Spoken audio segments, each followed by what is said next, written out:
à tous, je suis Émilie et je suis ravie de vous accueillir pour ce tout premier épisode du podcast La Page Blanche.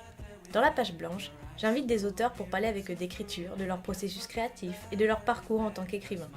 Mon objectif, c'est de raconter deux histoires, celle d'un auteur et de son roman, mais aussi de lever le voile sur un métier qui fait parfois rêver mais qui n'est pas sans cacher de nombreuses difficultés. Ensemble, on parle du cheminement de l'auteur, de livres, d'édition, des joies et des doutes de l'écrivain, et j'espère ainsi partager avec vous autant d'idées de lecture qu'une bonne dose d'inspiration. Pour ce tout premier épisode de La Page Blanche, j'ai eu le grand plaisir et l'honneur de recevoir Shih-Li Kow, l'auteur de La Somme de nos folies.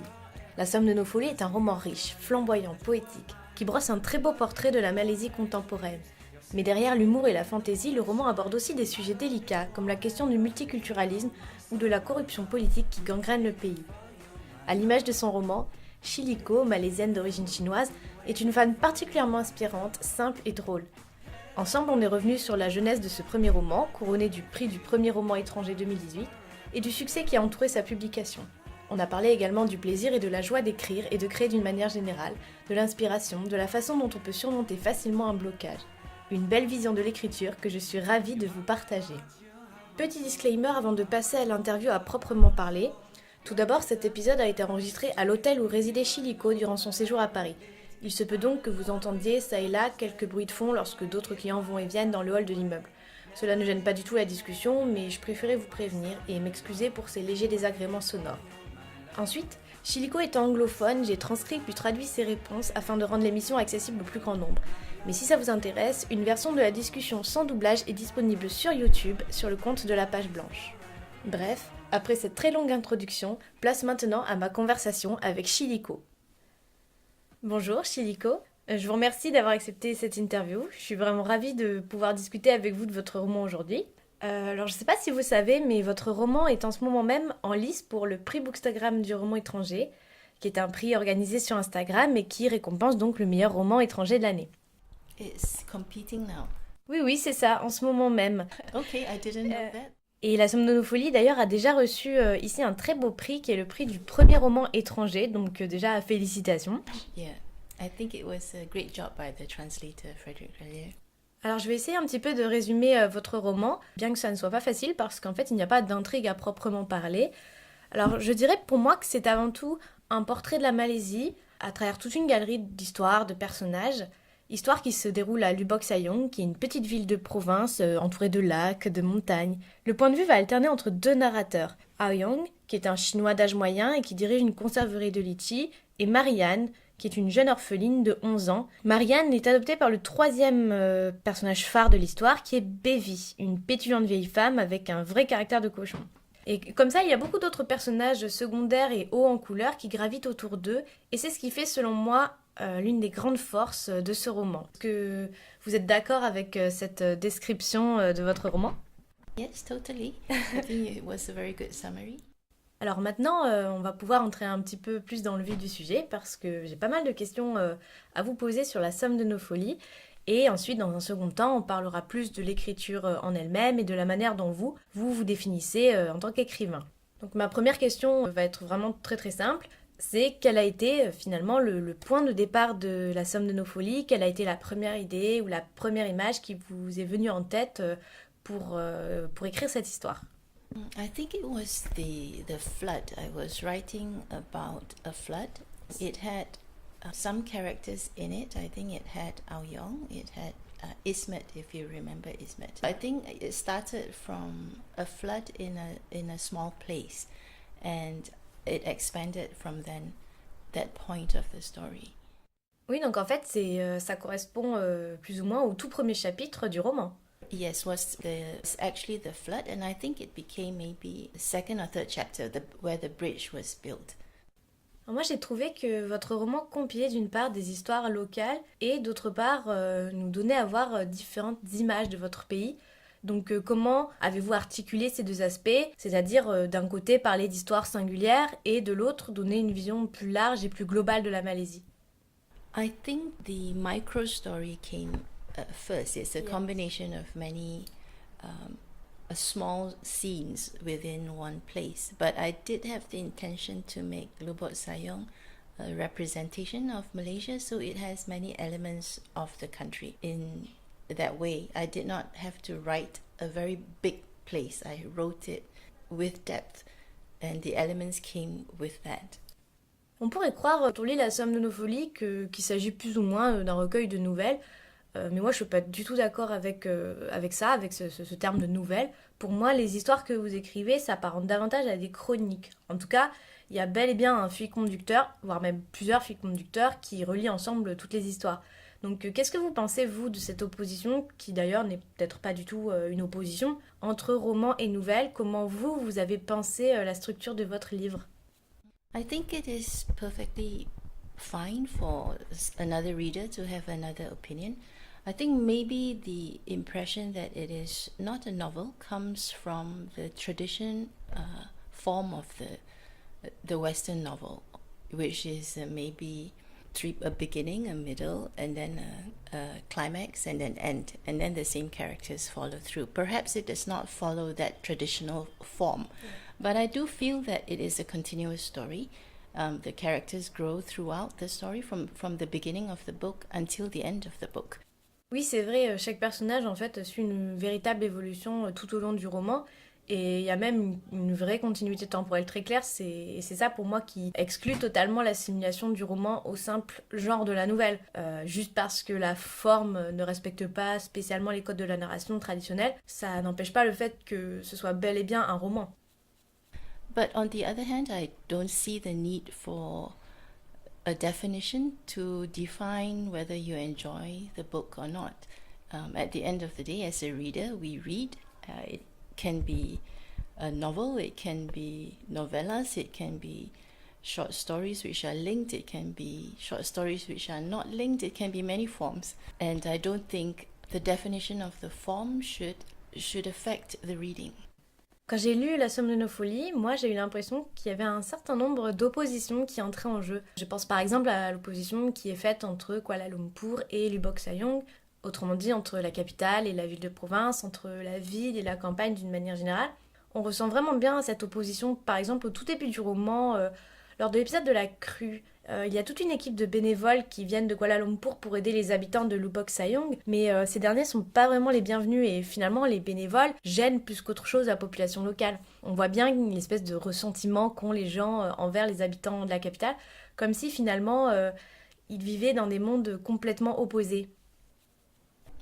I think just using the example that you used, the people who come from the city to the flood, I think the opposition is not about city people and the people who live in Lubbock Sayong.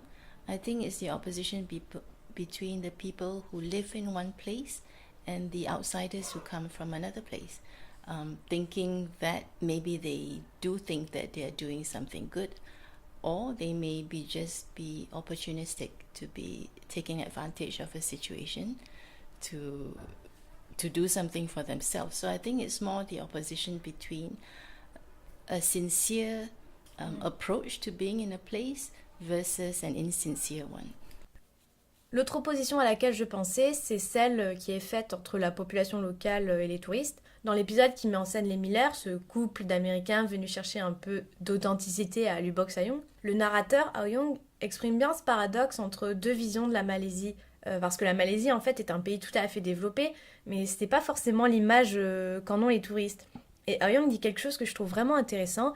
Il dit qu'il pourrait très bien, avec ce couple de touristes, discuter de Facebook ou de la politique d'Obama, mais à la place, il accepte de poser pour prendre une photo avec eux. Il accepte en fait le rôle du parfait autochtone, qui n'est d'ailleurs pas, juste pour coller à l'image que se font de lui les touristes, qui pourront ensuite montrer à tous leurs amis américains un exemple du Malaisien rural typique. Et je trouvais cette opposition vraiment intéressante. Qu'est-ce que vous pouvez me dire de plus à ce propos? I think Malaysia, as a country, we do rely on tourists coming in to come for a visit for maybe a week or 2 weeks or 3 weeks. And then especially for Western tourists, perhaps if it's a first time coming to Asia, not just Malaysia, to Asia, there is an expectation of something quite exotic or something very different from where they're coming from.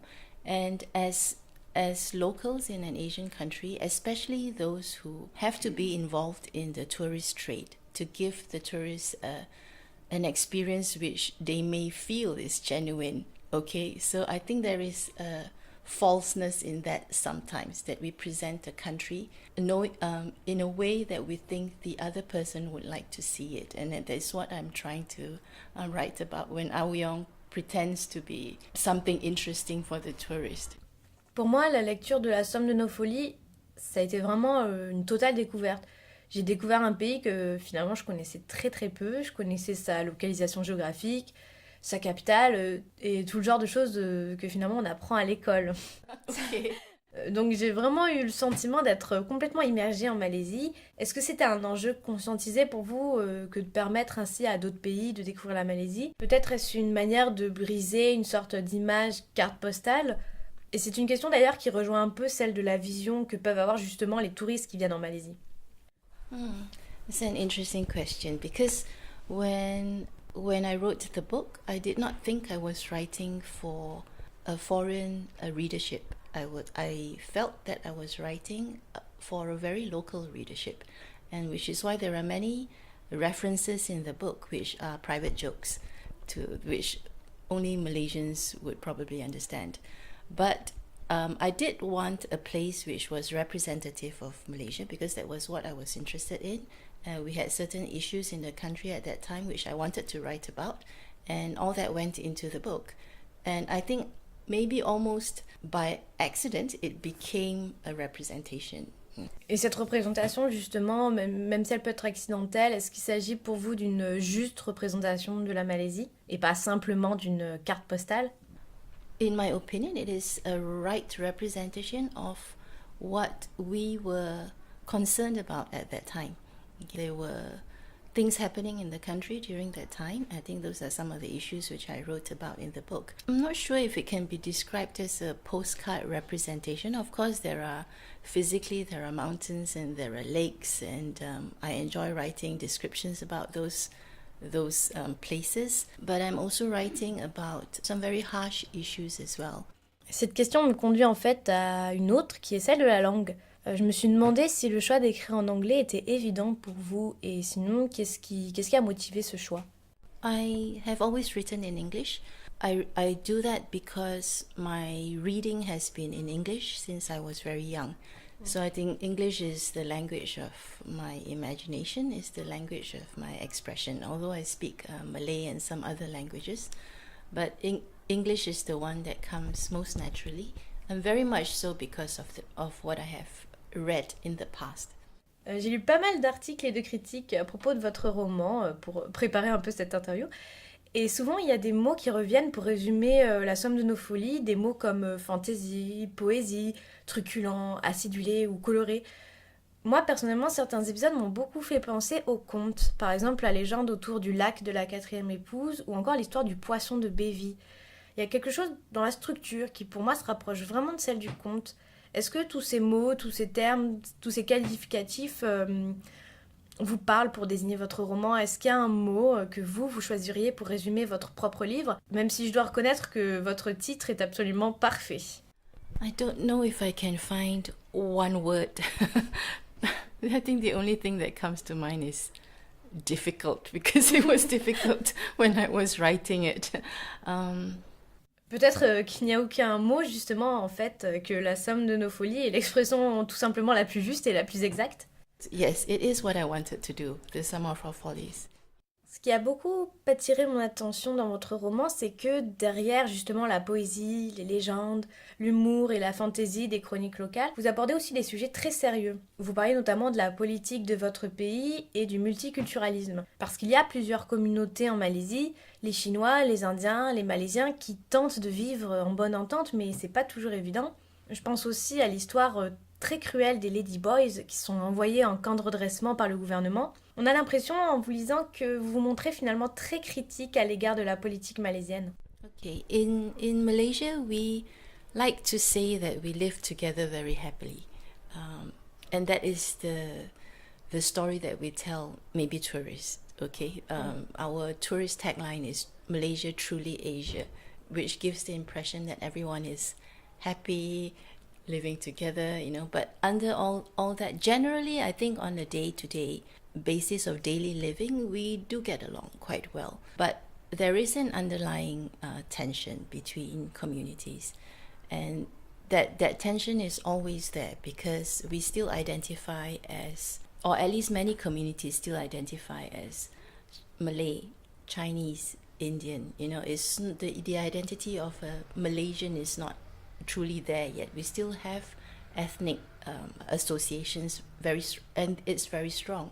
So whenever there is a problem or a situation that is created, sometimes although it is not a racial situation, it may be just someone doing something stupid. For example, like in the book, it may be an Indian person or a Malay person or a Chinese person who did something stupid, but then it's taken up to be a racial issue, and then it gets it becomes bigger and bigger, and it becomes a reason for people to fight about, which is something we need to learn how to live with, and we need to learn how to get better at it, to recognize that some problems are caused by individuals. They're not caused by someone of a particular skin color. J'ai d'ailleurs beaucoup apprécié la finesse des réflexions de Dayang à ce propos. Est-ce que c'était un personnage idéal, si l'on veut, en tant que chinois, pour exprimer cette problématique du multiculturalisme? Et qu'en est-il de la politique? Parce qu'il est beaucoup question de politique dans certains épisodes et les politiciens ont rarement une image très positive, par exemple lorsque certains d'entre eux achètent des voix auprès de la population locale en vue des élections. Political issue of buying votes is very real. Okay, and it has happened in many previous elections. I think it's a well-known fact that certain people go to certain parts of the country and they do buy votes, either with money or with other kinds of goods. And we have heard many stories about this. Okay, and it's not just buying of votes. I think we had a very, very dark period where people who were not Malaysians were able to vote because they were given false identities as well. And it is being gradually cleaned up. I think we had a very historic election last year. There was a change of government after many decades for the first time. So we are on the way to getting better, but we're just learning. It's still baby steps for us right now. Et est-ce que c'était un enjeu pour vous d'en parler dans votre roman, bien que ce soit, comme vous le dites, un fait bien connu en Malaisie? It is well known in Malaysia. I think nobody in Malaysia needed a book to tell them about this. But what I wanted when I was writing the book, I really wanted to have to write a sense of hope, to be optimistic, to have this feeling that it's not all doom and gloom, that it will be better, that we will get better, although we are still fighting, although we still have things to clean up politically. We're a very young democracy and we've got lots of work to do still. But I really wanted this sense of hope for all of us. Et est-ce qu'écrire peut, pour vous, s'apparenter à un acte politique ou tout du moins permettre de délivrer un message de type politique? I'm not a political writer. I don't have the urge to use my writing as a political platform to send any messages. But being in a situation where it's very live, where the politics are forefront and center, I cannot avoid it coming into the book. But I do try very hard not to use it for any messaging. I'm writing because I love it. Okay, I enjoy it. I really love it. And when I'm writing, I have a lot of fun. I have fun with the characters. I have fun with the words, with the places, and with the people I'm writing about and the things that they are doing. So that gives me a lot of joy. And that's where I'm coming from. So I think the political messaging or any of the other things is it creeps into the book, but that's not why I'm writing. C'est parfait parce que cette question en fait était une façon de glisser doucement vers la seconde partie de la discussion où j'aimerais qu'on parle un peu plus de votre processus d'écriture. Donc pour commencer, très simplement, depuis quand est-ce que vous écrivez? Quel est votre parcours, votre histoire en tant qu'écrivain? I've been writing about, not very long, I've been writing for about just over 10 years, I think maybe 11 or 12 years. I started off writing because I was looking for a hobby where I could express myself. And I attended a workshop, a creative writing workshop, and I started writing short stories. So after after about a year or 2 years, then I started really getting into the short story writing, and I published. First was the collection with 3 other authors. It's called News from Home. It was published by a small publishing press called Silverfish Books in Malaysia. And then after that, I did my own collection of stories, and then the Somme of nos folies. Et comment on aborde justement l'écriture d'un premier roman? Est-ce que vous aviez des peurs, des doutes?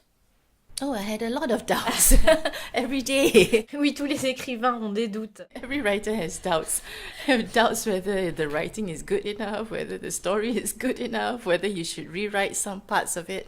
So I think after I worked on this for 5 years, the Somme of nos folies, and there were many changes. There were many rewriting. I think even the narrator's point of view I had. Every writer has doubts. Doubts whether the writing is good enough, whether the story is good enough, whether you should rewrite some parts of it. So I think after I worked on this for 5 years, the Somme of nos folies, and there were many changes. There were many rewriting. I think even the narrator's point of view I had to rewrite it a few times. But then it got to a point where I said, okay, I think this is it, and then we will stop. Comment est-ce que vous pourriez définir votre rapport à l'écriture? Tout à l'heure, vous avez dit qu'elle était avant tout une source de joie et de plaisir. Est-ce que vous pourriez m'en dire plus sur cette joie que vous procure le fait d'écrire? I think any activity which allows anyone to create should bring joy, whether it's writing, it's painting, it's music, it's baking, it's sewing, or craft. I think all activities like that bring joy because they create. And my relationship with writing, it has changed over time. I think in the beginning it was a little bit of a self-expression. I had perhaps some personal experiences that I needed to work through the writing. So I think some of those things did appear in some of the early short stories. Then I think it has evolved as well lately. I think it's more now a means for me to record the way that we live right now, or at least where I come from. So it's also a means for me to document in a way my experiences and my views of what I am living through. Vous êtes plutôt quel genre d'écrivain? Plutôt du genre productive, ou est-ce qu'il vous faut vraiment beaucoup de temps pour écrire?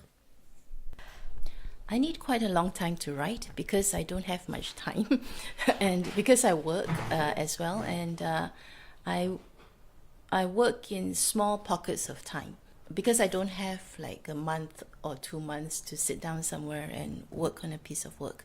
So it's a few hours here, maybe on the weekends, an hour during lunch and 2 hours in the morning, so it's small pockets of time, and yeah, that's how I do it. Donc pour vous, l'écriture, c'est avant tout un hobby. It's not a career yet. It's a hobby. It's something that I take very seriously, although it is a hobby. En tout cas, quand je parle de hobby, c'est vraiment au sens le plus positif du terme, comme une passion qu'on pratique à côté du travail. Yes, I understand that. Yeah, yes. Quelles sont vos sources d'inspiration, que ce soit en littérature ou dans la vie d'une manière générale? People inspire me.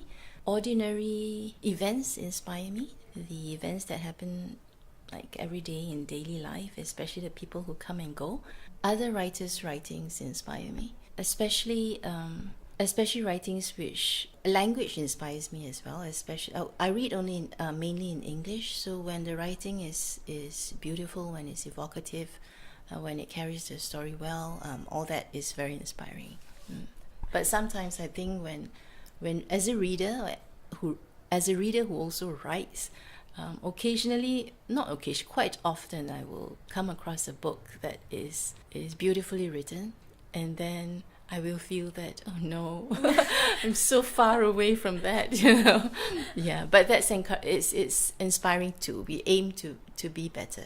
En fait, quand vous lisez des livres que vous aimez, ça vous sert un peu de modèle, ça vous donne envie d'essayer d'écrire des livres qui vous plaisent autant? Yes, and I think for anyone who does any activity, whether it's writing or playing golf or playing tennis, we want to get better, and we should all have a personal scale of what is good and what is not good, and then we measure ourselves within that scale. But as we progress, that scale also changes, because what is good then becomes, the bar is raised, and we try to aspire towards that higher bar as well. Est-ce qu'il vous arrive parfois d'être confronté à la page blanche? Et si oui, comment vous faites pour surmonter un blocage quand vous n'avez absolument aucune inspiration? Peut-être que d'ailleurs c'est un problème qui ne se pose pas du tout pour vous et que vous êtes tout le temps inspiré. I think writer's block, I think, sounds like when someone cannot write. Okay, but you can always, the process of writing is not only about when inspiration comes. There's also rewriting, there's editing. So for me, when I'm not writing fresh material, or when I feel that I'm not in the frame of mind to write fresh material, I'll go back and edit or rewrite, or go back to something that I have worked on before and try to work on that. That usually fixes any writer's block. Donc en fait, vous n'arrêtez jamais d'écrire, vous écrivez simplement quelque chose d'autre, ou vous retravaillez votre écriture pour vous changer les idées et pour éviter le blocage. I tend to rewrite or go and read something good. Pour conclure notre discussion, j'aimerais juste revenir quelques instants sur le prix que vous avez reçu ici en France, qui est, je le rappelle, le prix du premier roman étranger. Qu'est-ce que ça vous a fait de recevoir ce prix? Comment vous percevez cette reconnaissance? Votre roman a été donc traduit en français et a d'ailleurs bénéficié de l'excellente traduction de Frédéric Grelier, mais il vient aussi d'être traduit en italien. Est-ce que c'était l'un de vos buts de toucher ainsi un lectorat international? I'm very happy. I'm definitely very happy. I'm also very happy for the whole team who worked on the French translation. First, there's the agent, the translator, the publishing house, and then the distributors to the bookstores and the bookstores themselves. So I think the process of getting the prize is, although it's my name to the novel, it actually involves a lot of people. And it's very much a team effort to get the prize. So I'm very happy for myself and for the whole team.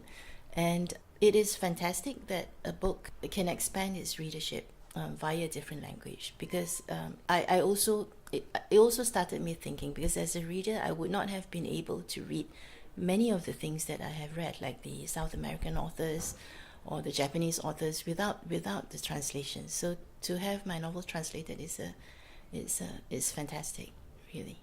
Merci beaucoup, Shih-Li Kow.